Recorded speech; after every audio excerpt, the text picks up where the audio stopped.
Therefore, since we are surrounded by so great a cloud of witnesses, let us also lay aside every weight and sin which clings so closely. And let us run with endurance the race that is set before us, looking to Jesus, the founder and perfecter of our faith, who, for the joy that was set before him, endured the cross, despising the shame, and is seated at the right hand of the throne of God. Consider him who endured from sinners such hostility against himself, so that you may not grow weary or faint-hearted. In your struggle against sin, you have not resisted to the point of shedding your blood.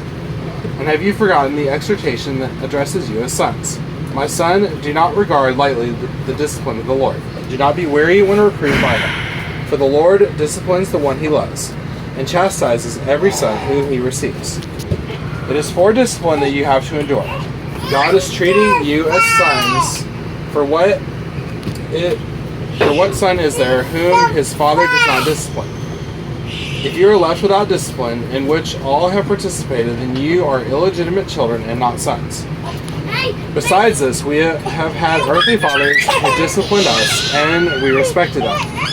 Shall we not much more be subject to the Father of spirits and live? For they disciplined us for a short time, as it seemed best to them. But he disciplines us for our good, that we may share his holiness. For the moment, all discipline seems painful rather than pleasant, but later it yields the peaceful fruit of righteousness to those who have been trained by it. Therefore, lift your drooping hands and strengthen your weak knees, and make straight paths for your feet, so that what is lame may not be put out of joint, but rather be healed. Strive for peace with everyone, and for the holiness without which no one will see the Lord. See to it that no one fails to obtain the grace of God, that no root of bitterness springs up and causes trouble, and by it many become defiled. That no one is sexually immoral or unholy like Esau, who sold his birthright for a single meal. For you know that afterward, when he desired to inherit the blessing, he was rejected.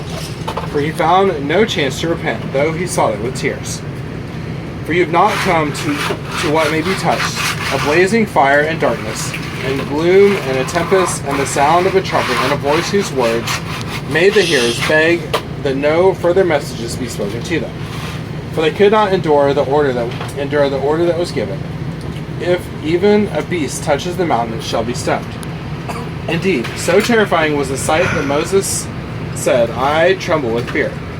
But you have come to Mount Zion, and to the city of the living God, the heavenly Jerusalem, and to innumerable angels in festal gathering, and to the assembly of the firstborn who are enrolled in heaven, and to God the judge of all, and to the spirits of the righteous made perfect, and to Jesus the mediator of a new covenant, and to the sprinkled blood that speaks a better word than the blood of Abel.